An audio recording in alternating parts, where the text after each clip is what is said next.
चलिए अब जो है आज इसमें फिर पढ़ेंगे थर्बलिक्स के बारे में। थर्बलिक्स का मतलब होता है कि हस्त गतियों के लिए जो गिलब्रेथ ने इम्पोर्टेंट साइन सिग्नेचर बनाए थे उनके बारे में। मैं एक एक करके सारे थर्बलिक्स को यहाँ लिख दूंगा। थर्बलिक्स वो साइन और नोटेशंस हैं जिनका इस्तेमाल आप मोशन एनालिसिस में करते हैं। उनका ज्ञान होना बहुत जरूरी है, तभी आप किसी भी मोशन की एनालिसिस कर पाएंगे। बहुत सारे करीब 18 हैं गिनती में। उन सबके डिस्क्रिप्शंस के बारे में, कलर कोड और सिंबल के बारे में हम लोग देखेंगे। तो ठीक है, तो सीरियल नंबर है ये।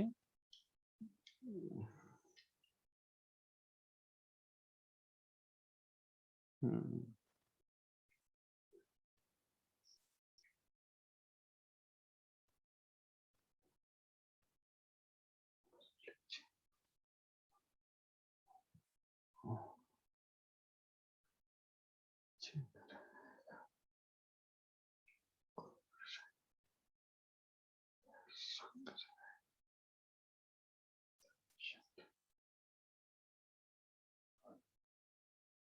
ओके, यहाँ डेफिनेशन रहेगी,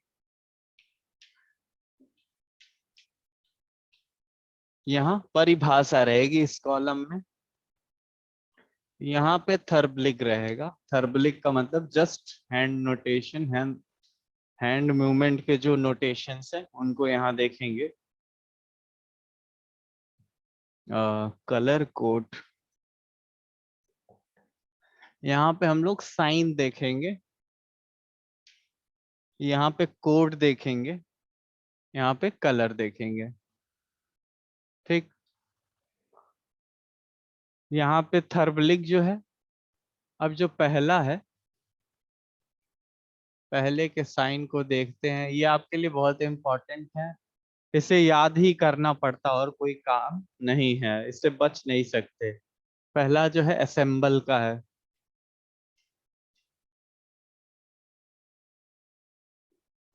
इसका जो साइन है वो ऐसे है, हैश आप लोग मोबाइल में देखे होंगे, वो साइन इस्तेमाल होता है असेंबल के लिए।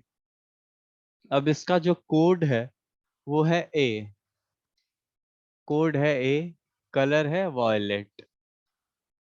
ठीक है, आपने विबग्योर देखा होगा, 7 constituents colour of white light, उसमें जो पहली कलर होती है वी और इस वायलेट, वही ये कलर है।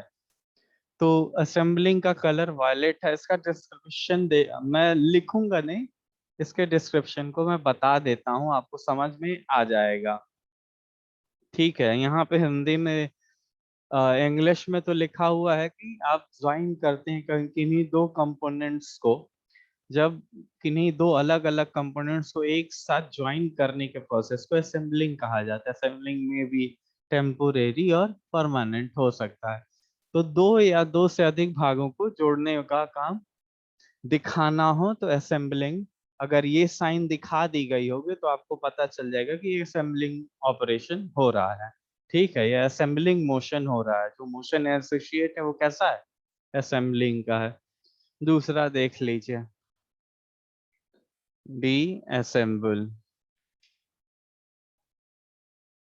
डी उपसर्ग जो है वो डी असेंबल ये बता रहा है कि आपको क्या करना है, जो किन्हीं जो दो पार्ट्स हैं उनको वापस अपने ओरिजिनल पोजीशन में ले आ देना है। ठीक है, ओरिजिनल पोजीशन में ले आना ही डी असेंबलिंग, मतलब अलग अलग कर देना। इसका जो साइन और कोड है, देखिए, थोड़ा इसे याद करने का तरीका भी सीखते चलेंगे।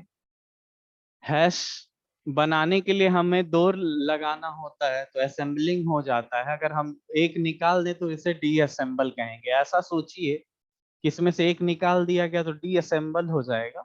तो थोड़ा याद करने का ये तरीका है। इसका जो कोड है वो है D A, D assemble stands for D A. याद करने का इसका तरीका आसान है, असेंबल का ए दिख रहा हो आपको, सिमिलरिटीज दिखती रहेंगी। कलर कोड याद करने का कोई भी शॉर्टकट नहीं है, उसे रटना ही पड़ता है। कलर कोड जो है वो इसमें लाइट वॉयलेट है। थोड़ी बहुत सिमिलरिटीज देख सकते हैं, लाइट वॉयलेट है, ठीक है। हल्का आप देखेंगे वॉयलेट रहेगा। हिंदी नहीं आती हमें वॉयलेट की, तो आप देख लीजिएगा। इसका डिस्क्रिप्शन आप कैसे लिखेंगे कि किन्हीं दो या जिन चीजों को हमने जोड़ा था उन्हें क्या किया जाए, अलग करना ही डी असेंबल होता है। अगला जो है वो असेंबल डिले है। साइन काफी कठिन होंगे इसके। इससे पहले ऑपरेशन प्रोसेस में क्या था, असेंबल डिले है ये। असेंबल डिले का मतलब होता है कि असेंबलिंग करना था, उसमें क्या हो गया, देरी हो गया, ठीक है। असेंबल डिले का ऐसा लगता है कि आदमी जो है सो करके अपने पीछे टांग उठाए हुए है, ठीक है। तो ये साइन जो है असेंबल डिले का है। इसको भी याद करने का कोई वो नहीं है। शॉर्ट फॉर्म, सॉरी, इसका कोड एडी है। थोड़ा बहुत समझ सकते हैं कि एडी असेंबल डिले है। हिंदी वालों के लिए थोड़ी कठिनाई हो सकती है, इंग्लिश वालों के लिए इजी है कि एडी लिखा जा सकता है। जो कलर इसके लिए दिया गया है किताब में वो है लेमन येलो है। जिस रंग का नींबू होता है वही रंग है, ठीक है। नींबू जब पक जाता है तो जिस कलर का होता है वो हल्का पीला, वो इसका कलर है। अगला चौथा, करीब 18 थर्बलिक्स हैं। याद रखिएगा, 5 जब हम प्रोसेस चार्ट पढ़ रहे थे तो वहां 5 ऑपरेशन कोड्स थे, ऑपरेशन सिंबल्स थे। यहाँ पे थर्बलिक्स कितने हैं, 18। कई बार पूछा how many numbers are there थर्बलिक्स, तो आपको बताना पड़ेगा। Unavoidable delay, assemble delay, 1 minute रुक जाइएगा।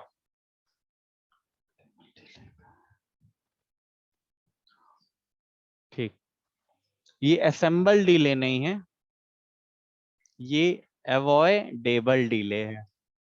अब इसका डिस्क्रिप्शन पढ़ लीजिए। अवॉइडेबल डिले का क्या मतलब होता है, उस देरी को जिसको आप क्या कर सकें, आप अवॉइड कर सकें, ठीक है, जिसको आप रोक सकते हैं, जो आपके हाथ में है, जिस डिले को जो श्रमिक है जिस देरी को वो टाल सकता है उसको अवॉइडेबल डिले कहते हैं।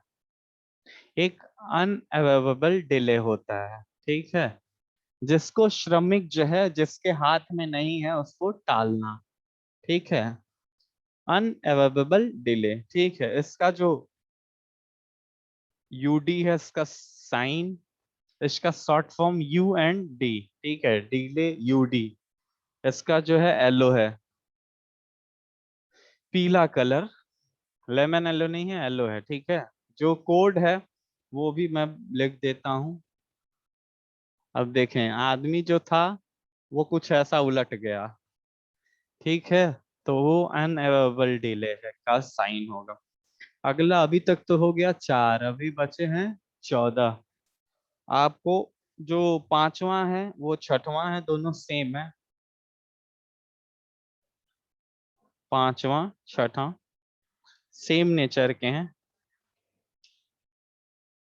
अगर ट्रांसपोर्ट कर रहे हैं लोडेड फॉर्म में, लोडेड मतलब भारित है, ठीक है, और ट्रांसपोर्ट खाली कर रहे हैं, खाली में ट्रांसपोर्ट कर रहे हैं। फॉर एग्जांपल, अगर ट्रक से ट्रांसपोर्ट कर रहे हैं, ऐसे ही खाली चली गई, ये एम्प्टी, ठीक है, खाली गई तो इसमें आएगा, भरा हुआ गया तो ऊपर वाले में आएगा।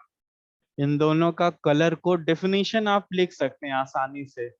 ये अगर समझ गए तो लिखना आसान होता है। जैसे कोई पूछेगा कि अनअवेलेबल डिले की क्या डेफिनेशन है, तो आपको लिखेंगे जो श्रमिक के हाथ में, जो देरियां श्रमिक के हाथ में ना हो वो अनअवेलेबल डिले के अंतर्गत आती हैं, और जो श्रमिक के हाथ में हो वो अवेलेबल डिले, जैसे श्रमिक रोक सकता है जिन देरियों को, वो अवॉइडेबल डिले के अंतर्गत आती हैं। TE, okay. शॉर्ट फॉर्म यहाँ पे, इसका फर्स्ट टर्म, लास्ट टर्म, इसका भी फर्स्ट टर्म, इसका भी फर्स्ट टर्म, तो यहाँ पे जो इसका शॉर्ट फॉर्म होता है वो टीएल होता है, यहाँ पे उसका शॉर्ट फॉर्म टीई होता है, ठीक है। और जो इसके कलर्स हैं वो भी मिलते जुलते हैं। एक का ग्रीन है, एक का ऑलिव ग्रीन है। ऊपर वाला ग्रीन कलर से दर्शाया जाएगा। याद करना जरूरी है, भूल जाता है हर बार। आज याद रहेगा, कल नहीं याद रहेगा, ये गलती होती ही रहती है। हमें भी आज तक याद नहीं हुआ, तो हम आपसे भी उम्मीद करते हैं आपसे भी जल्दी याद नहीं होगा। आज याद करेंगे, एग्जाम के पहले याद हो जाता, उसके बाद याद नहीं होता। चलिए देखिए, ट्रांसपोर्ट करेंगे तो देखिए कुछ ऐसा ही कंटेनर होता है ट्रांसपोर्टेशन का। लोडेड है तो कोई सामान रख दीजिएगा, लोडेड नहीं है, खाली है तो ऐसे ही बना दीजिएगा। तो ये तरीका है याद करने का, ठीक है। अब जो अगला थर्बलिक है, अब इसे हम मिटाएंगे। अगले थर्बलिक को पढ़ना हो,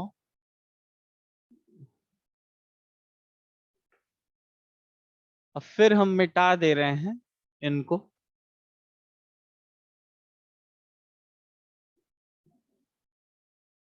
आप अगर लिखते चलें तो काफी अच्छा है।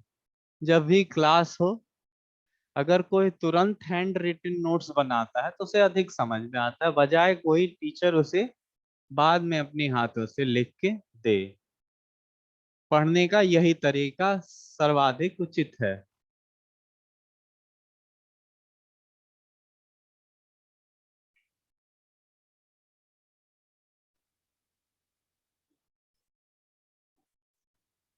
अब जो है सातवां, आठवां, नौवां देखेंगे एक एक करके सारे थर्बलिक के बारे में। अगला जो है वो कहता है सर्च, प्लान, रेस्ट। ओके, ये सर्च है, प्लान एंड देन रेस्ट। अब थर्बलिक क्या है? हैंड मोशन है। अब आप कहेंगे सर जी ये ट्रांसपोर्ट लोडेड है, हैंड कैसे इसका मोशन? तो हाथ में लेके अगर हाथ कुछ गति कर रहा है तो ट्रांसपोर्ट होगा वो किस फॉर्म का? लोडेड फॉर्म का। और अगर हाथ में बिना किए ही हाथ गति कर रहा है, क्योंकि ये थर्बलिक्स इसको रिप्रेजेंट करते हैं, हैंड मोशन को, हस्त गतियों को। ठीक है, तो ऐसा आप रिलेट कीजिएगा अपने हाथ की गतियों पे। अब हाथ भी खोजता है, ठीक है, हाथ का भी सर्चिंग होता है, ठीक है। हाथ भी खोजने की मुद्रा में हो सकता है, तो उसके लिए कौन सा साइन इस्तेमाल करते हैं? तो आई का साइन। अब देखिए, आदमी जब खोजता है तो अपनी आंखों को क्या इधर उधर करता है, तो देखिए ऐसा लग रहा है कि आदमी अपने आंखों से खोज रहा है। ये थोड़े तरीके हैं याद करने के। इसका जो शॉर्ट फॉर्म या कोड है एस एच है, सर्च से ही है, एस एच से। प्लान का है पी एन, एंड रेस्ट का है आर, ठीक है। ये इनके कोड हैं, मोर ओवर रिलेटेबल हैं, अर्थात कुछ हद तक क्या है, ये याद करने के इनके कोड याद किए जा सकते हैं। कलर नहीं याद किया जा सकता, थोड़ा डिफिकल्ट है। बट साइन और कोड थोड़ा इजी है याद करना in comparison to colour. Description भी इजी है, आराम से आपको पता है कि क्या कर सकते हैं। सर्च में क्या कर रहे होते हैं? प्लान। प्लान का थोड़ा डिफिकल्ट है साइन। प्लान का थोड़ा डिफिकल्ट है साइन, इसे याद करना थोड़ा मुश्किल है। रेस्ट करने की मुद्रा हमेशा कैसी रहती है? ऐसी, ठीक है, आदमी गया किसी चेयर पे बैठ गया, तो rest is easy to learn. अगला जो है, कलर देख लीजिए आप, इसका ब्लैक है काले कलर से, इसका ब्राउन है भूरा, इसका ऑरेंज है, ठीक है। अब देखिए डिस्क्रिप्शन लिखना होगा, तो आप सर्च करेंगे किसी वस्तु की खोज कर रहा है व्यक्ति, प्लान कर रहा है कि मन में कोई क्या चल रहा है, कोई रणनीति बना रहा हो, तो वो प्लानिंग के अंदर। रेस्ट में क्या है, कोई काम नहीं है, अभी स्थिर मुद्रा में है, तो ये रेस्ट की डेफिनेशन होगी। डेफिनेशन आप अपने हिसाब से कुछ भी लिख सकते हैं, लेकिन वही लिखेंगे जो रिलेटेबल हो। ऐसा नहीं कि रेस्ट का मतलब आदमी जाके सो गया, वो यहाँ रेस्ट का मतलब नहीं है। रेस्ट का मतलब अभी कोई मोशन नहीं हो रहा, हाथों में कोई गति नहीं हो रही है, कुछ क्षण के लिए वो स्थिर है, रुका हुआ है। अगला जो है, 9 हो गए। चलिए, हमें 18 सीखने हैं। 18 के देखिए बहुत सारा काम आपको नहीं है। आप बहुत सारे चार्ट्स आप यहाँ नहीं बनाएंगे, क्लास में नहीं बनता है। जैसे प्रोसेस चार्ट्स तो बन जाते हैं, ठीक है, लेकिन अगर कोई कहे कि आप इस चीज का माइक्रो मोशन स्टडी कीजिए, तो थोड़ा क्लास में नहीं होता। हाँ, अगर आप यही इंडस्ट्री में इंजीनियर होते, ठीक है, इंडस्ट्रियल इंजीनियर, तो आपको ये सब यूज करना पड़ेगा, ठीक है, आपकी मोशन स्टडी करने के लिए। यहाँ आपको बस जानकारी के लिए ये बातें बताई जा रही हैं, आपको बहुत कोई चार्ट नहीं बनाना होगा इसमें, ठीक है। तो जो 10वां है वो पोजीशन फाइंड इंस्पेक्ट का है। ये है पोजीशन का,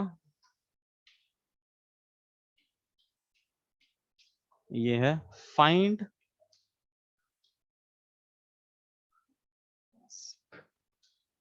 देखिए एक और बात मैं बता देता हूँ, अभी एक डिफरेंस इंपॉर्टेंट मैं आपको बताऊंगा, आपको लगेगा कि हाँ ये बहुत जरूरी था। उससे पहले सिंबल्स देख लें। पोजीशन का जो सिंबल है वो इंसान कुछ ऐसे है, ठीक है।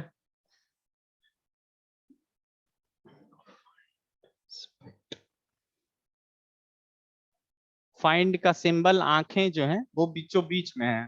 फाइंड का मतलब आपको हाँ पता चल गया, ठीक है। इंस्पेक्ट का जो सिंबल है वो ऐसे है, ठीक है। अब कोट को देखते हैं और कलर को देख लेते हैं।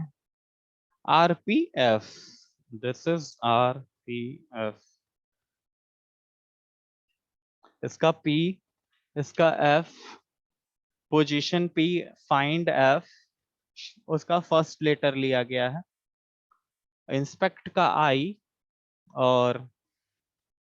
और एक चीज है इसके कलर के। आप कलर को मैं लिख देता हूं, ब्लू, ग्रे और बर्न्ट ऑकरे।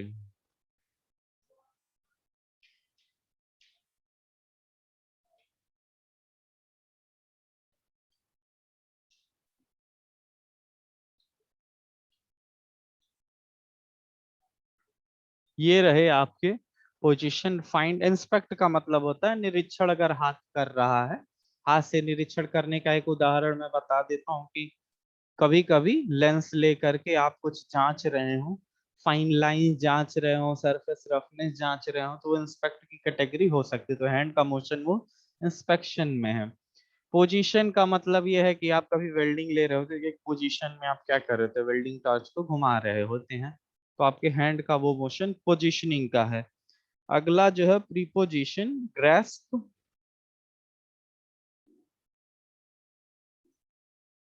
यहाँ तक आप लिख लिए होंगे।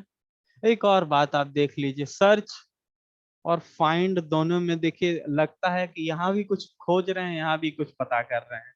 इन थोड़ा डिफरेंस होता है इन दोनों, क्या किस में, अरे हैंड मोशन में। सर्च में आप किसी चीज को तलाश रहे होते, फाइंड में आप किसी चीज को रख रहे होते हैं।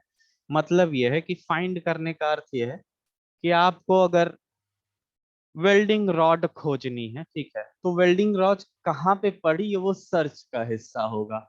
लेकिन वेल्डिंग रॉड को अपने हाथ से उठा करके आपको लगाना या फिर कहीं सेट करना वो फाइंड का हिस्सा होगा। दोनों में माइन्यूट डिफरेंस है, इस बात को याद रखिएगा। थर्बलिक्स में कुछ माइन्यूट डिफरेंस होते हैं। अगला देखते हैं।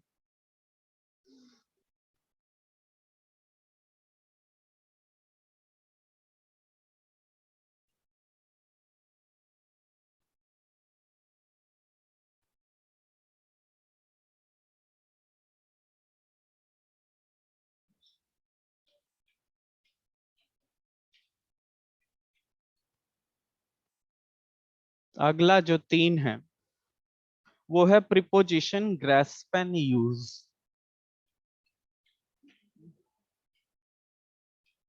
प्रीपोजिशन ग्रास्प एंड यूज, ठीक है। साइन देख लेते हैं। इंटरसेक्शन जो है वो ग्रेस्प का साइन है, यूनियन जो है वो यूज का साइन है, और जो प्रीपोजिशन का साइन है वो कुछ बच्चे जैसा है, बच्चे का एक छोटा सा खिलौना कुछ ऐसा ही होता है, ठीक है, बच्चे के जैसा है। अब कोड देख लेते हैं। Code is simple preposition P G U, G इसका, यू इसका। इससे पहले पी कई बार एक बार इस्तेमाल हो चुका है, इसीलिए पी यहाँ नहीं हुआ है, डबल पी लगा दिया, प्री देन पोजीशन, पी और पी। ठीक है, कलर देख लीजिए।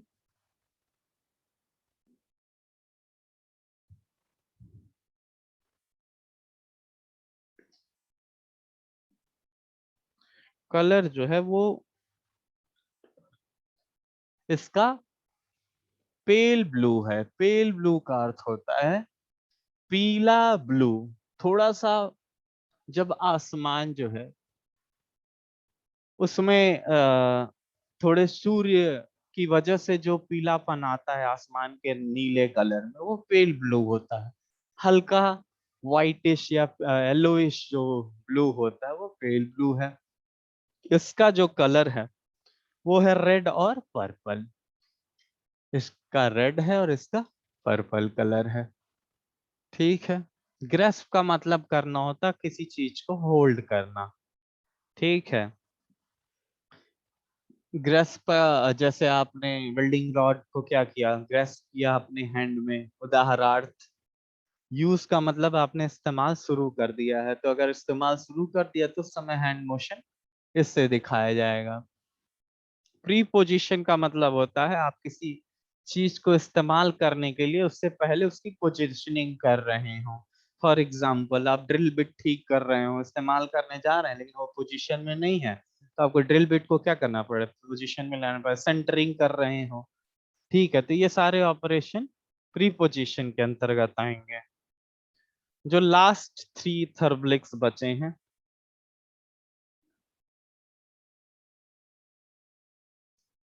इसके बाद हम लोग साइमो चार्ट देखेंगे। साइमो चार्ट साइमल्टेनियस चार्ट को कहते हैं।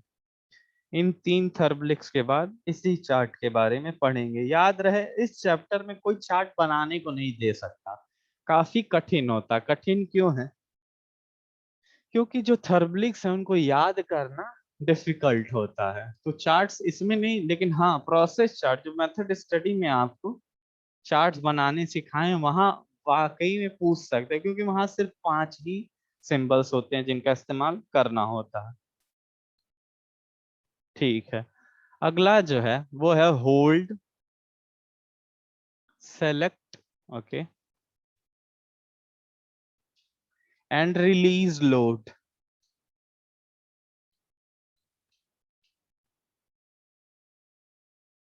ये तीन ऑप्शन, इसके सिंबल्स देखते हैं। देखिए, लोडिंग जब था तो हमारा कुछ ऐसे ही था। रिलीज करना हो तो इसको क्या कर दीजिए, उलट दीजिएगा। याद करने का ही तरीका है ये। ठीक है, ऐसे ही आप याद करेंगे। रिलेट करके याद करेंगे तो ज्यादा याद होगा। सेलेक्ट का हमेशा सिलेक्शन में पॉइंटेड करते हैं कि आप उसे इस्तेमाल कर लो, इसलिए ये साइन सिलेक्शन का। अगला जो है होल्ड का जो साइन है वो घर के दरवाजे जैसा है। ठीक है, कलर देख लेते हैं। होल्ड का एच ही है, सॉरी कोड। इसका S T N R L, S T select, release load R L. ये भी रिलेटेबल है, कलर रिलेटेबल नहीं है, आप पहले से जान रहे हैं। कलर जो है वो गोल्ड ऑक्रे है।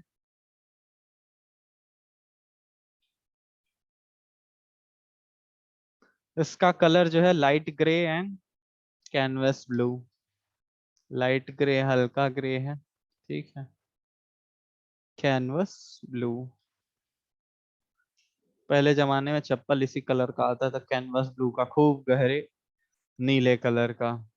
जो रिलीज लोड उसका है। तो आप देख सकते हैं ये सारे के सारे थर्बलिक्स, इनको पढ़ना जरूरी नहीं है, लेकिन हाँ इन्हें याद करना बहुत जरूरी है।